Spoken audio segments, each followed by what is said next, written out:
اعوذ باللہ من الشیطان الرجیم بسم اللہ الرحمن الرحیم وَذَرُوا اور ضرور تم چھوڑ دو، وَذَرُوا اور تم چھوڑ دو، ظاہر الاسم ظاہرہ ظاہر، الاسم گناہ، و باطنہ اور باطنہ اس کا باطن، یعنی جو گناہ کا ظاہر ہے اور گناہ کا باطن ہے، یعنی ظاہری اور باطنی گناہ تم چھوڑ دو۔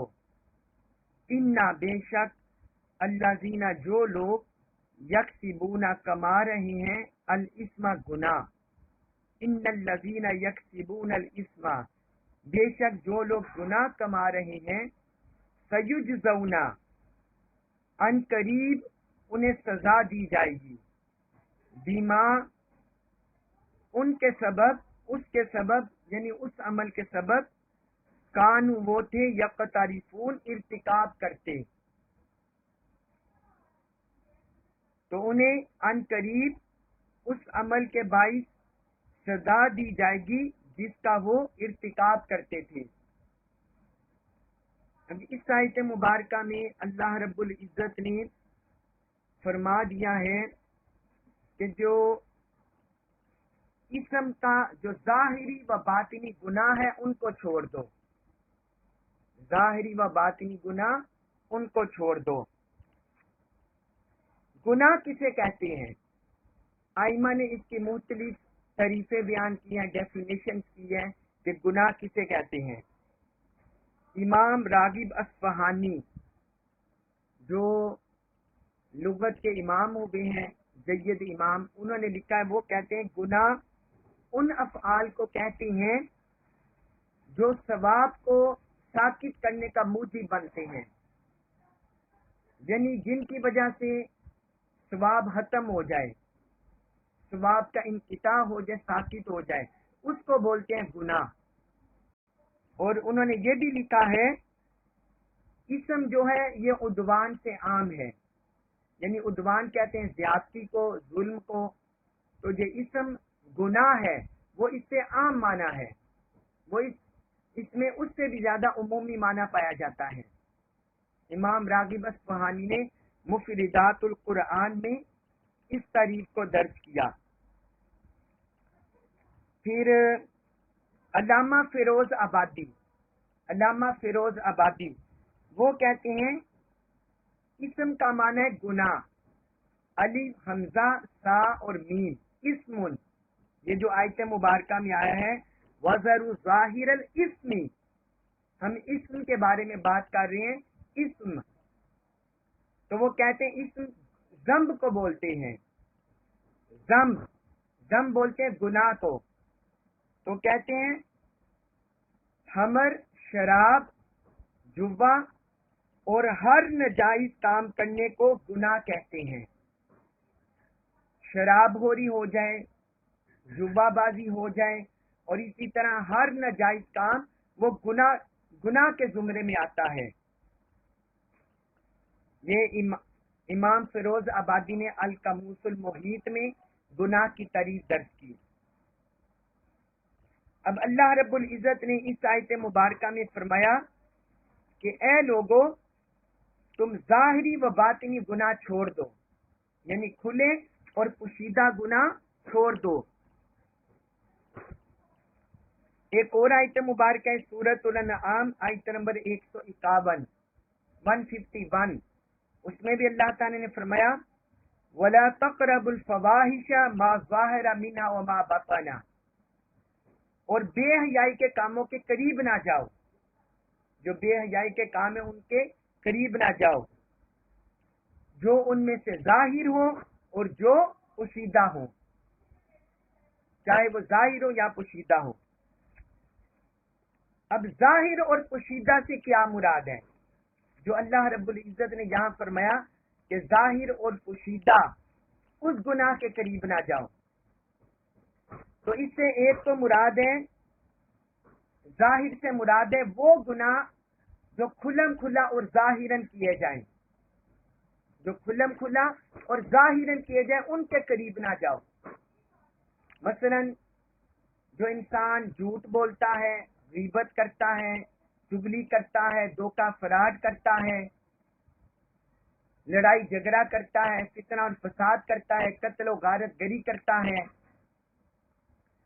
گالی گلوچ کرتا ہے، تو یہ سارے ظاہری گناہ ہیں، کھلم کھلا گناہ ہے۔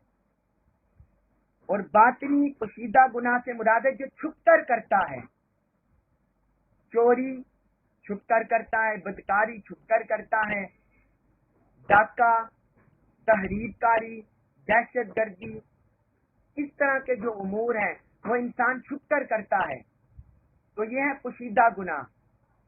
ایک اس کا یہ معنی ہے، اور دوسرا ظاہری و باطنی پوشیدہ گناہ سے مراد ہے، ظاہری گناہ سے دوسرا معنی ہے کہ جو انسان اپنے ظاہری اعضاء سے کرتا ہے، اپنی زبان سے جو گناہ کرتا ہے،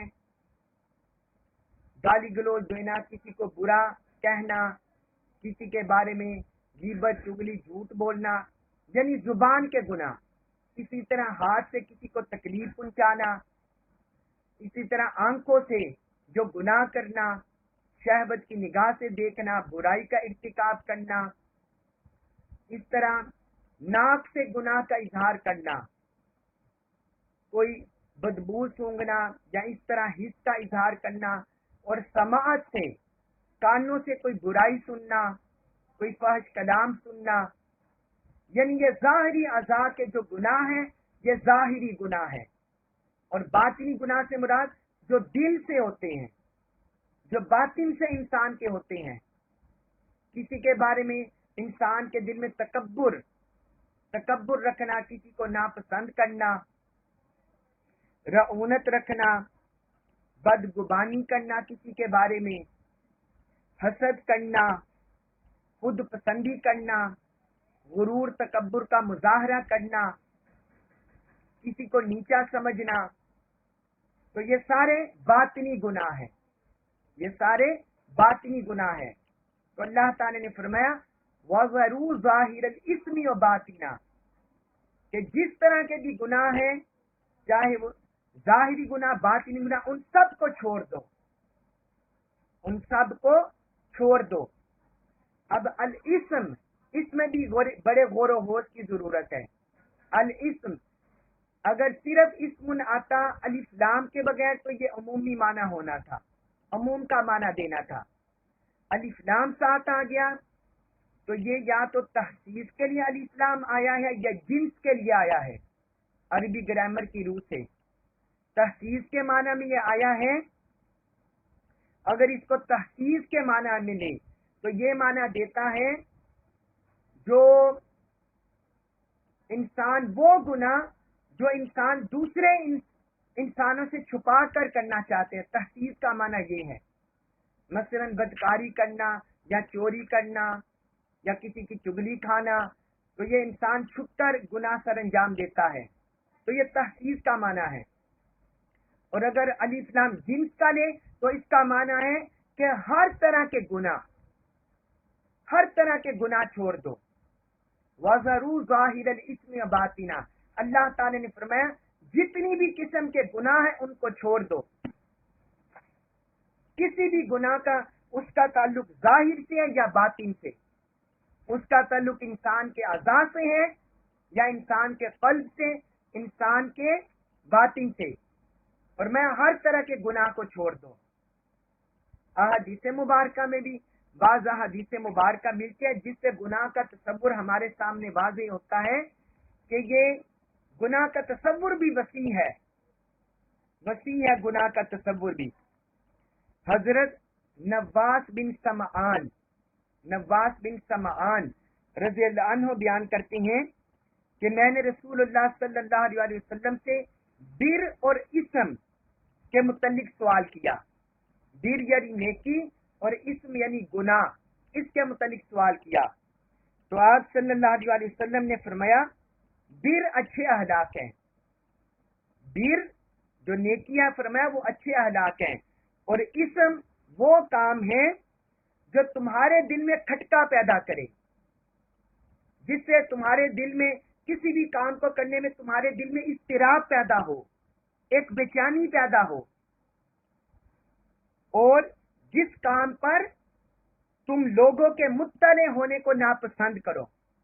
فرمائے اسم یہ ہے کہ تمہارے دل میں وہ اضطراب پیدا کرے، بے چینی پیدا کرے، اور جس کام پر تم لوگوں کے مطلع ہونے کو ناپسند کرو، یعنی لوگ اس کام سے، میرے اس فعل سے آگاہ نہ ہو جائیں، تو فرمایا وہ اسم ہے، وہ گناہ ہے.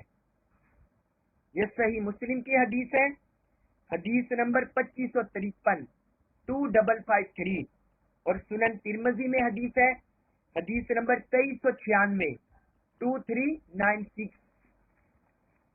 آپ دیکھیں نا کہ جب بھی کوئی چھوٹے سے چھوٹا نیکی کا کام ہم کرتے ہیں تو ہمیں کوئی ہچکچاہٹ محسوس نہیں ہوتی، چاہے وہ ہم لوگوں کے سامنے کریں یا چھپ کر کریں. لیکن جب ہم کوئی بدی کا، برائی کا، معاذ اللہ استغفر اللہ، کوئی نفس ہمیں آمادہ کرتا ہے تو ہم دوسرے لوگوں سے چھپانا چاہتے ہیں. تو حضور نے فرمایا وہی گناہ ہوتا ہے جو تمہارے دل میں کھٹکے، تمہارے دل میں اضطراب پیدا کرے اور تم اسے لوگوں سے چھپانا چاہو. پھر ایک حدیث مبارک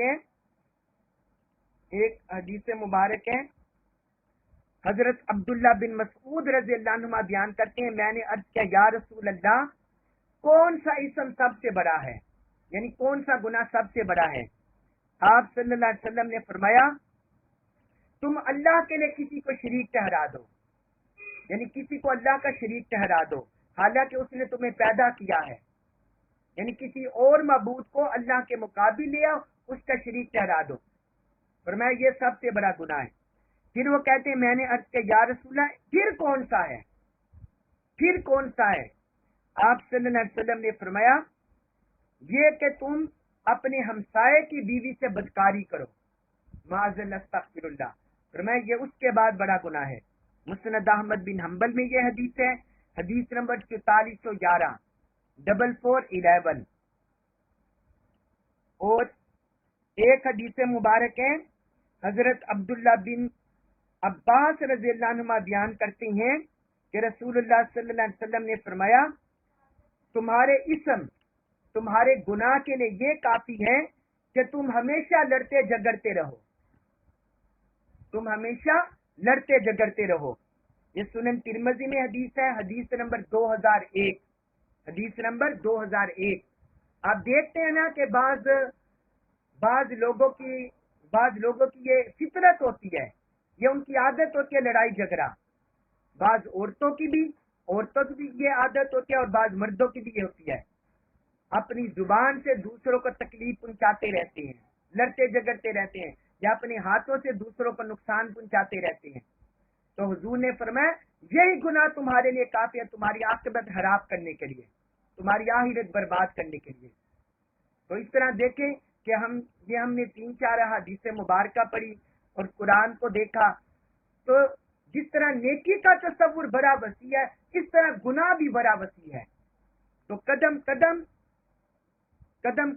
ہمیں پھونک کر قدم رکھنے کی ضرورت ہے تاکہ ہم اپنے دامن کو ہر طرح کے گناہ سے بچا کر رکھیں.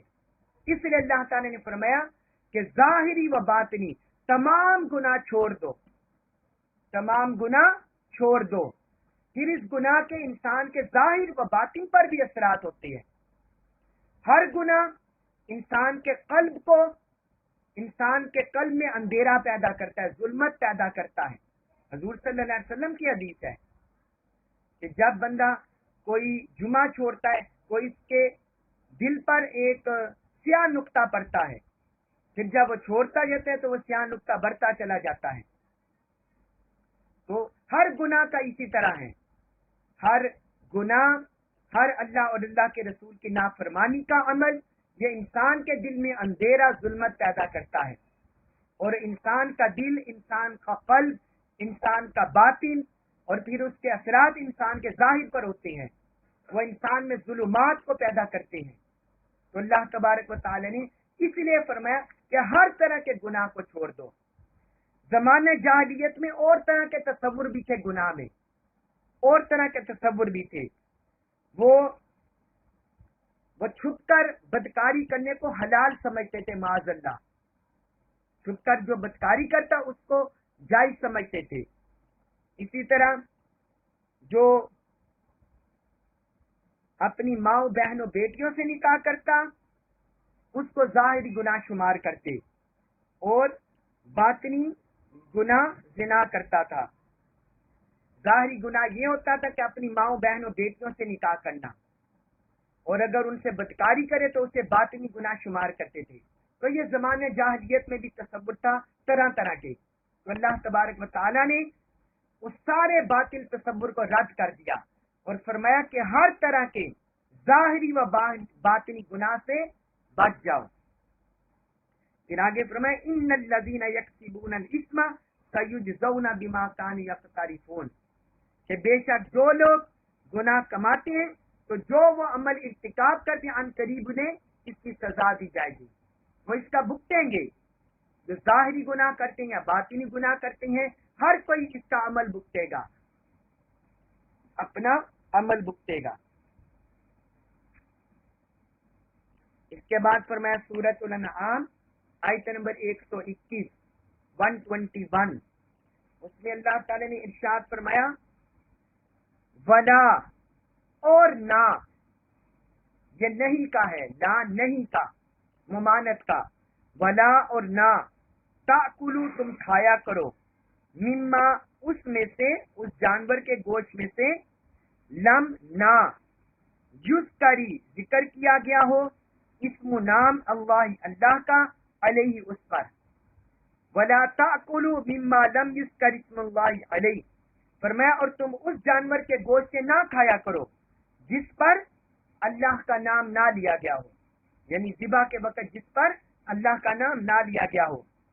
وَإِنَّهُ، اور اِنَّا بے شک ہو وہ، لفسقٌ گناہ ہے، فرمایا بے شک وہ گناہ ہے، فسق ہے وہ گوشت کھانا۔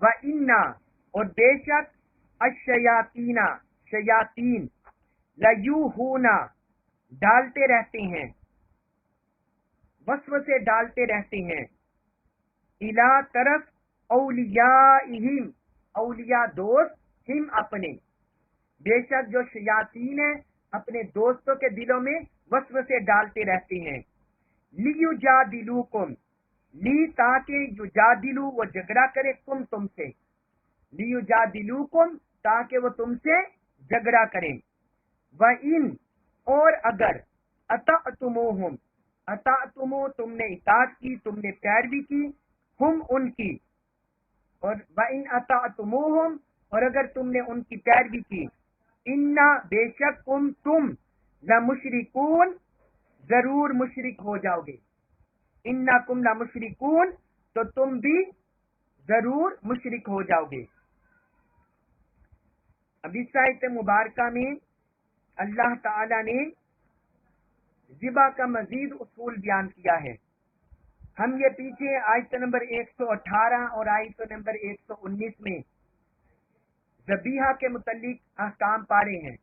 اللہ تعالی نے واضح فرما دیا آیت نمبر 118 میں فَكُلُوا مِمَّا ذُكِرَ اسْمُ اللَّهِ عَلَيْهِ، کہ جس جانور پر، جس ذبیحہ پر اللہ کا نام لیا گیا ہو تو فرمایا تم اسے کھا لیا کرو۔ اور اسی طرح آیت نمبر 119 میں فرمایا کہ تمہیں کیا ہوا، تم کیوں نہیں کھاتے جس جانور پر، ذبیحہ پر اللہ کا نام لیا گیا ہو۔ اب یہاں اس آیت مبارکہ میں اللہ تعالی نے اس کے الٹ ایک مسئلہ بیان فرمایا ہے اور ہماری رہنمائی کی ہے۔ فرمایا کہ جس جانور پر ذبح کے وقت اللہ کا نام نہ لیا گیا ہو تم اسے نہ کھایا کرو۔ جس جانور پر ذبح کے وقت اللہ کا نام نہ لیا گیا ہو فرمایا وہ تم نہ کھایا کرو۔ وَإِنَّهُ لَفِسْقٌ، بے شک وہ گناہ ہے۔ اب اس بارے میں ائمہ کرام کے مختلف اقوال ہیں، مختلف آراء ہیں فقہاء کی۔ امام شافعی رحمۃ اللہ علیہ، ان کے نزدیک اگر کسی مسلمان نے کسی جانور کو ذبح کیا ہو تو اس کا کھانا حلال ہے، یعنی مسلمان ہوتا ہی وہ ہے جو ظاہری و باطنی کلمہ پڑھتا ہے، زبانی اقرار سے، اور اس کا دل بھی تصدیق کرتا ہے، وہ مومن ہوتا ہے، اور جو اللہ اور اللہ کے رسول کی اطاعت کرتا ہے وہ مومن مسلمان ہوتا ہے۔ تو امام شافعی رحمۃ اللہ علیہ کا موقف ہے کہ جس جانور کو ذبح کیا ہو اس کا کھانا حلال ہے، ہاں اس نے عمدن بسم اللہ نہ پڑھی ہو یا نسیانن، یعنی جان بوجھ کر اس نے بسم اللہ چھوڑ دی ہو یا بھول چوک کر چھوڑ دی ہو، اس کا ذبیحہ جائز ہے۔ کیونکہ اگر اس نے عمدن چھوڑی ہوگی یا بھول چوک کر چھوڑی ہوگی تو وہ ہے تو مسلمان نہ، تو کسی وجہ سے وہ چھوڑ گیا ہوگا۔ یہ امام شافعی کا موقف ہے۔ اور امام مالک اور امام ابو حنیفہ رحمت اللہ علیہما، ان کے نزدیک اگر کسی بندے نے جان بوجھ کر اللہ کا نام ترک کر دیا، بسم اللہ کو ترک کر دیا، تو وہ ذبیحہ حرام ہے۔ یہ میں نے پچھلے لیکچر میں بھی بتا دیا تھا کہ اگر امام ابو حنیفہ رحمۃ اللہ علیہ کے جن کے ہم مقلد ہیں، احناف جن کے مقلد ہیں، اہل سنت احناف، تو ان کے نزدیک اگر کسی نے جان بوجھ کر جانور کو ذبح کر کے وقت بسم اللہ نہ پڑھا تو وہ کھانا ذبیحہ حرام ہے، اور اگر بھول کر بسم اللہ کو ترک کر دیا تو پھر ذبیحہ حلال ہے، پھر ذبیحہ حلال ہے۔ اب اس میں آپ کو دلیل بتا دوں کہ جان بوجھ کر ذبیحہ اگر ترک کر دیا، جان بوجھ کر اگر چھوڑ دیا تو ذبیحہ حرام ہے۔ یہ حضرت عدی بن حاتم رضی اللہ عنہ بیان کرتی ہیں کہ میں نے حضور نبی اکرم صلی اللہ علیہ وسلم سے شکاری کتے کے بارے میں سوال کیا کہ شکاری کتے کا اس کا کھانا ہوا، اس کا چھوڑا ہوا شکار کیا ہوا جانور حلال ہے یا حرام؟ تو آپ صلی اللہ علیہ وسلم نے فرمایا جب تم اپنا سدایا ہوا کتا چھوڑ دو اور اس پر بسم اللہ پڑھو تو اس کو کھا لو۔ یعنی اگر کسی کتے کو سدایا ہے شکار کرنے کے لیے اور اس کو شکار کرتے ہوئے کسی جانور پر، حلال جانور پر، اس کو چھوڑتے ہوئے بسم اللہ پڑھا ہے تو فرمایا پھر اس کا شکار کھا لو، بشرطے کہ اس نے تمہارے لیے شکار کو روک رکھا ہو، یعنی اس نے اس میں سے کچھ نہ کھایا ہو۔ اور جب تم اس کے سوا دوسرا کتا دیکھو، جب تم اس کے سوا دوسرا کتا دیکھو جس نے ہلاک کیا تو اس کو نہ کھاؤ، یعنی اگر کسی اور کتے نے کسی جانور کو ہلاک کیا، فرمایا اس کو نہ کھاؤ، کیونکہ تم نے اپنے کتے پر بسم اللہ پڑھی ہے اور دوسرے کتے پر بسم اللہ نہیں پڑھی، اپنے کتے پر بسم اللہ پڑھی ہے اور دوسرے کتے پر بسم اللہ نہیں پڑھی۔ یہ امام جساس نے احکام القرآن میں اس حدیث پر روایت کیا ہے۔ تو اس حدیث مبارک سے پتہ چلا کہ کیونکہ عمدن کوئی بندہ اپنے شکاری جانور کو چھوڑتا ہے عمدن بسم اللہ پڑھ کر، اور دوسرے شکاری جانور کا ذبیحہ، شکاری جانور کا شکار اس لیے حلال نہ ہوا کہ اس پر ہم نے عمدن بسم اللہ نہیں پڑھی ہوتی، کیونکہ اللہ تعالیٰ نے سورۃ المائدہ آیت نمبر 4 میں فرمایا ہے وَاذْكُرُوا اسْمَ اللَّهِ عَلَيْهِ، کہ شکار پر اللہ کا نام لو، شکار پر اللہ کا نام لو، یعنی جو سدایا ہوا جانور ہے اس کو چھوڑتے ہوئے تم اللہ کا نام لو۔ تو اللہ تعالیٰ نے اللہ کے نام لینے کو عمدن حکم فرما دیا کہ اللہ کا نام لو۔ تو یہ عمدن چھوڑنا اس لیے فقہائے احناف کے نزدیک اگر کوئی عمدن چھوڑے تو وہ ذبیحہ حرام ہو جائے گا۔ اس قرآن کی آیت سے اور حدیث سے یہ مسئلہ نکالا۔ اب اگر کسی نے بھول چوک سے چھوڑ دیا تو وہ حلال ہے، اس پر آپ حدیث سن لیں۔ ام المومنین حضرت عائشہ صدیقہ رضی اللہ عنہ بیان کرتی ہیں کہ مسلمانوں نے نبی کریم صلی اللہ علیہ وسلم سے عرض کیا کہ یا رسول اللہ کچھ لوگ ہمارے پاس گوشت لے کر آتے ہیں، کچھ لوگ ہمارے پاس گوشت لے کر آتے ہیں، ہمیں پتہ نہیں کہ انہوں نے ذبح کے وقت اللہ کا نام لیا ہے یا نہیں۔ تو آپ صلی اللہ علیہ وسلم نے فرمایا تم اس پر بسم اللہ پڑھ کر کھا لیا کرو، یعنی کھاتے ہوئے بسم اللہ پڑھ لو اور اسے کھا لو۔ حضرت عائشہ رضی اللہ عنہ نے فرمایا اس وقت لوگ نئے کفر سے نکلے تھے، نئے لوگ کفر سے نکلے تھے، تو ان سے بھول چوک بھی ہو سکتی تھی، اس لیے حضور نے فرمایا کہ تم بسم اللہ پڑھ کر کھا لو۔ تو حضور نے یہ نہیں فرمایا کہ تم اس کی تصدیق کرو کہ عمدن انہوں نے پڑھا ہے یا نہیں۔ تو اس سے بھول چوک سے ذبیحہ کے حلال ہونے کا مسئلہ نکلا. یہ صحیح البخاری میں حدیث ہے، حدیث نمبر 5507 5507، اور سنن نسائی میں ہے حدیث نمبر 4448 یعنی 4448. اور ایک حدیث مبارک ہے، حضور نبی اکرم صلی اللہ علیہ وسلم نے فرمایا مسلمان کے لیے اللہ کا نام کافی ہے. اگر وہ ذبح کے وقت اللہ کا نام لینا بھول گیا تو وہ کھانے کے وقت بسم اللہ پڑھ کر کھا لے. تو اس حدیث میں صراحت ہوگی کہ اگر وہ ذبح کے وقت نام لینا بھول گیا اللہ کا تو کھانے کے وقت کھا لے مسلمان. یہ سنن دارقطنی میں حدیث ہے، حدیث نمبر 4762 4762. تو یہ اللہ رب العزت نے بیان فرمایا یہ گناہ ہے، تم اس کو نہ کھایا کرو. پھر آگے فرمایا اسی آیت میں، آیت نمبر 121 میں، وَإِنَّ الشَّيَاطِينَ لَيُوحُونَ إِلَىٰ أَوْلِيَائِهِمْ، فرمایا جو شیاطین ہیں اپنے دوست کے دلوں میں وسوسے ڈالتے ہیں. شیاطین سے مراد جو پہلے ذکر ہو چکا ہے، پہلے ہم پڑھ رہے ہیں نا کہ جنوں میں سے بھی ہوتی ہیں اور انسانوں میں سے بھی شیاطین ہوتے ہیں. آیت نمبر 112 میں اللہ تعالیٰ نے ذکر کیا ہے کہ انبیاء کرام کے لیے جو دشمن ہوتے ہیں جنات میں سے بھی اور انسانوں میں سے بھی. تو یہاں اللہ تعالیٰ نے فرمایا اپنے دوستوں کے دلوں میں وسوسے ڈالتے ہیں. کس طرح کے وسوسے؟ یعنی جس طرح ہم نے پیچھے پڑھا کہ مشرکین کہتے تھے کہ جس جانور کو اللہ نے مارا ہے تم اسے نہیں کھاتے، اور جس جانور کو تم خود قتل کرتے ہو تم اسے کھا لیتے ہو. یعنی جو جانور طبعی موت مرتا ہے تو وہ کہتے ہیں کہ تم اسے کیوں نہیں کھاتے، اور جو جانور تم خود قتل کرتے یعنی اللہ کا نام لے کر ذبح کرتے اس کو کھا لیتے ہو. تو یہ اللہ تعالیٰ نے فرمایا اس طرح کے وسوسے جو شیاطین ہیں جنات اور انسانوں میں سے، وہ انسانوں کے دلوں میں یہ وسوسے ڈالتے ہیں، وہ اپنے دوستوں کے دلوں میں یہ وسوسے ڈالتے ہیں. اس وجہ سے لیجادلوکم، تاکہ وہ تم سے مجادلہ کرے، تم سے جھگڑا کرے. وہ لوگ تم سے جھگڑا کریں، مشرکین تم سے جھگڑا کریں، اللہ کے نافرمان تم سے جھگڑا کریں.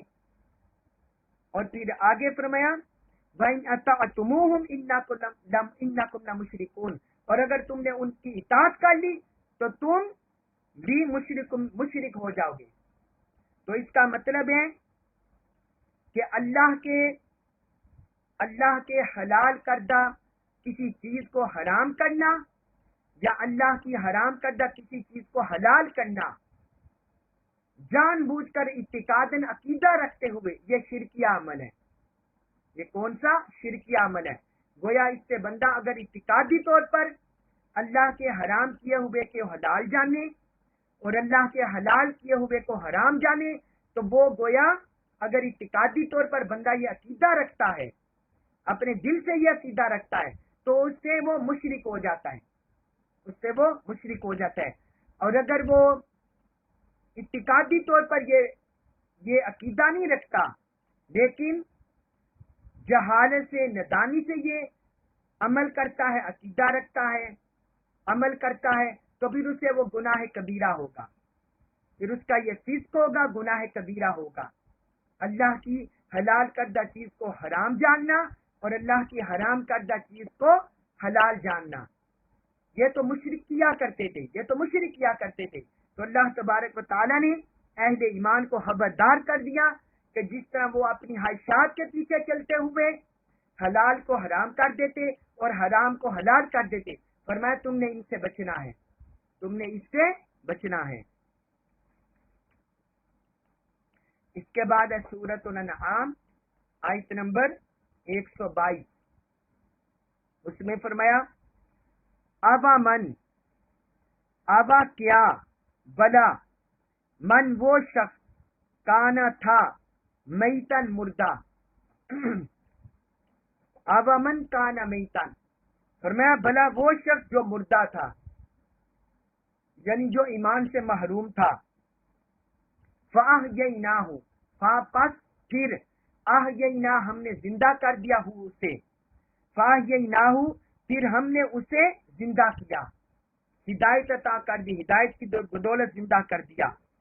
وَجَعَلْنَا اور جعلنا ہم نے پیدا کر دیا لہو اس کے لیے نورا نور، اور فرمایا ہم نے اس کے لیے نور بنا دیا، نور پیدا فرما دیا، ایمان کا نور، ہدایت کا نور، معرفت کا نور۔ یمشی وہ چلتا ہے، بھی اس کے ساتھ، اس کے ذریعے، فی الناس لوگوں میں، تو اب وہ اس کے ذریعے لوگوں میں چلتا ہے۔ کمم کمم اس کی طرح، فرمایا اب یہ اللہ تعالی نے پچھلے شخص کی مثال دیا، فرمایا بلا وہ شخص جو مردہ تھا، پھر ہم نے اسے زندہ کر دیا اور اس کے لیے نور پیدا کر دیا، اب وہ اس نور کو لے کر لوگوں میں چلتا ہے۔ آگے فرمایا کمم اس کی طرح، اس شخص کی طرح، مثلہ جس کی مثال فی الظلماتی اندھیروں میں گرا ہو، فرمایا کیا وہ اس شخص کی طرح ہو سکتا ہے جو ایسا ہو جیسے اندھیروں میں گرا ہو، اندھیروں میں گرا ہو۔ لیسا نہیں، بہاری جن نکل سکتا، منہا اس سے، لیسا بہاری جن منہا وہ اس سے نہیں نکل سکتا، وہ اس سے نہیں نکل سکتا۔ تو کیا ایسا شخص جو اندھیروں میں گرا ہوا ہو، کیا وہ میتا سے، مردہ سے ایمان کا نور پانے والا، زندہ ہونے والا، کیا اس کی طرح ہو سکتا ہے؟ کیا یہ اندھیروں میں رہنے والا اس کی طرح ہو سکتا ہے؟ پھر آگے فرمایا کذالک اسی طرح، زجنا خوشنما دکھائے جاتے ہیں، خوشنما بنا دیے گئے ہیں، دکھائے جاتے ہیں، للکافرین کافروں کے لیے، ماں وہ جو، یعنی ان کے وہ اعمال، کانو جو تھے، یعملون وہ کرتے، کذالک زجنا للکافرین ما کانوا یعملون، فرمایا اسی طرح کافروں کے وہ اعمال جو وہ کرتے تھے ان کی نظروں میں خوشنما بنائے جاتے ہیں، ان کی نظروں میں خوشنما بنائے جاتے ہیں، خوشنما دکھائے جاتے ہیں۔ اب اس آیت مبارکہ میں اللہ تعالی نے زندہ اور مردہ، جو چلتے پھرتے انسان ہیں، چلتے پھرتے انسان ہیں، لیکن ان میں سے بھی بعض زندہ ہوتے ہیں، بعض مردہ ہوتے ہیں، اللہ تعالی نے ان کے بارے میں بیان کیا ہے۔ فرمایا کہ وہ شخص جو پہلے مردہ تھا، اس سے مراد ہے جو بندہ ایمان کی نور سے محروم ہو، ہدایت کے نور سے محروم ہو، وہ مراد ہے، وہ مردہ۔ وہ ایسا ہوتا ہے جیسے مردہ چاہے وہ اپنی ظاہری آنکھوں سے دیکھ رہا ہو، اپنے کانوں سے سن رہا ہو، اپنی زبان سے بول رہا ہو، اپنے ہاتھوں سے چھو رہا ہو، اپنی ناک سے سونگھ رہا ہو، چاہے اس کے اپنی ٹانگوں سے چل رہا ہو، اپنے پیٹ کو بھر رہا ہو، چاہے اس کے یہ ظاہری اعضاء ہوں، لیکن اللہ تعالیٰ نے فرمایا وہ مردہ ہوتا ہے۔ وہ کیا ہوتا ہے؟ مردہ۔ پھر کیا ہوا؟ فاحییناہ، پھر ہم نے اسے زندہ کر دیا۔ کیسے زندہ کر دیا؟ ایمان کا نور عطا کر کے، ہدایت کا نور عطا کر کے، معرفت کا نور عطا کر کے اسے زندگی عطا فرما دی، اسے زندگی عطا فرما دی۔ اور پھر آگے فرمایا کہ وہ اس میں بڑھتا چلا جاتا ہے، پہلے اسے موت سے زندگی دے دی، وَجَعَلْنَا لَهُ نُورًا، اور ہم نے اس کے لیے نور پیدا فرما دیا۔ پہلے اسے زندگی عطا فرما دی، احیاء کر دیا، اس کا حیٌ کر دیا، احیاء کر دیا، اسے زندگی عطا کر دی، مردوں کی فہرست سے نکال کر ایمان کا نور، ہدایت کا نور، معرفت کا نور، اللہ کی توحید کا نور، رسول صلی اللہ علیہ وسلم کی رسالت کا نور، آخرت کے عقیدے کا نور، یہ سارا ہم نے عطا کر دیا۔ حلال و حرام میں امتیاز کا نور، احکام شریعت کا نور، حق و باطل میں فرق کا نور، یہ ہم نے اسے عطا کر دیا، اس سے اسے زندگی بخشی۔ اور پھر فرمایا وَجَعَلْنَا لَهُ نُورًا، اور ہم نے اسے نور عطا فرما دیا۔ اب مزید فرمایا اسے ایمان کا، ہدایت کا نور عطا فرما دیا، یا اب اس کے جو درجے کی ایکسٹینشن ہو گئی، اس کے درجہ مزید اپ گریڈ ہو گیا، پہلے احیا تھا اور بعد میں اسے نور عطا ہو گیا، اسے نور مل گیا، وہ منور ہو گیا، اسے نور عطا ہو گیا، منور ہو گیا۔ اور پھر فرمایا آگے چوتھی اسٹیج یمشی بہ فی الناس، اب وہ لوگوں میں اس کے ذریعے چلتا ہے، یعنی اب وہ لوگوں میں نور بانٹتا ہے، نور ہدایت، ایمان کا نور، معرفت کا نور، قربت کا نور، اللہ کی اطاعت کا نور، تقوی کا نور، اب وہ لوگوں میں تقسیم کرتا ہے۔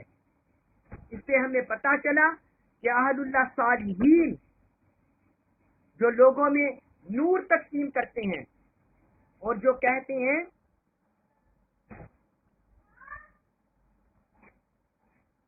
نگاہ ولی میں وہ تصویر دیکھی بدلتی ہزاروں کی تقدیر دیکھی، تو اس سے یہی مراد ہے، اس سے یہی مراد ہے، نگاہ ولی میں یا نگاہ مومن میں وہ تصویر دیکھی بدلتی ہزاروں کی تقدیر دیکھی، جس طرح یہ شعر ہے، تو اس سے یہی مراد ہے۔ اللہ تعالی نے یہاں اہل ایمان کاملین کی صفت بیان کی ہے کہ جب انہیں وہ زندہ ہو جاتے ہیں، ان کا قلب، ان کی روح زندہ ہو جاتی ہے اور پھر اللہ انہیں نور عطا فرما دیتا ہے، تو وہ نور صرف ان تک محدود نہیں رہتا۔ بعض لوگ صرف زندہ ہو جاتے ہیں لیکن انہیں نور نہیں ملتا، اور بعض لوگوں کو نور مل جاتا ہے لیکن وہ آگے تقسیم نہیں کرتے۔ کئی اسباب ہوتے ہیں، کئی وجوہ ہوتی ہے، اور بعض لوگ جنہیں نور مل جاتا ہے آگے تقسیم کرتے ہیں اور نور کے ساتھ نور جوڑتے چلے جاتے ہیں۔ لوگوں کے جو باطن ہوتے ہیں، جو اندھیروں میں ہوتے ہیں، ان کو جلاتے چلے جاتے ہیں، روشنی ایمان کا نور پیدا کرتے چلے جاتے ہیں، چراغ سے چراغ جلتا چلا جاتا ہے، سینہ بسینہ، کرینہ با کرینہ تدریج سے، روحانی فیض سے، ہر طرح سے یہ فیض جاری ہوتا ہے، ظاہری و باطنی۔ فرمایا ایسا بندہ کمم مثلو فی الظلمات، کیا یہ اس شخص کی طرح ہو جاتا ہے جو ظلمات میں ہو، جو کفر کے اندھیروں میں ہو، جو شرک کے اندھیروں میں ہو، جو ضلالت کے اندھیروں میں ہو، جہالت کے اندھیروں میں ہو، جسے اللہ کی طرف سے نور ہی نہ ملا ہو اور جس کے قلب کو حیات ہی نہ ملی ہو، چاہے وہ انسانی آنکھ کے سامنے چلتا پھرتا ہو لیکن حقیقت میں وہ چلتی پھرتی لاش ہوتا ہے، چلتی پھرتی حقیقت میں وہ لاش ہوتی ہے، کیونکہ اس کا دل مردہ ہوتا ہے، اور جس کے دل کو زندگی نصیب ہو جاتی ہے، نور نصیب ہو جاتا ہے، وہ دنیا میں بھی زندہ ہو جاتا ہے اور قبر میں بھی زندہ ہو جاتا ہے۔ یہ بات یاد رکھیں کہ وہ دنیا میں بھی زندہ ہوتا ہے، منور ہوتا ہے، اور قبر میں بھی وہ زندہ ہوتا ہے، اس کی قبر میں بھی نور ہوتا ہے، قبر میں بھی اس کو معرفت ملتی ہے اور قبر میں بھی وہ نور تقسیم کرتا ہے۔ تو فرمایا کیا وہ اس شخص کی طرح ہو سکتا ہے جو ظلمات میں ہو؟ لیس بخارج منھا، وہ اس سے نکل نہیں سکتا، یعنی وہ اپنی ظلمات میں، اندھیروں میں، گٹا ٹوپ اندھیروں میں، تاریکیوں میں ایسا پھنسا ہوتا ہے وہ اس سے نکل ہی نہیں سکتا۔ کبھی اس کا مال آڑے آ جاتا ہے، کبھی اس کا منصب آڑے آ جاتا ہے، کبھی اس کے اولاد آڑے آ جاتی ہے، کبھی دنیا کا مفاد آڑے آ جاتا ہے، وہ اس سے نکل ہی نہیں سکتا۔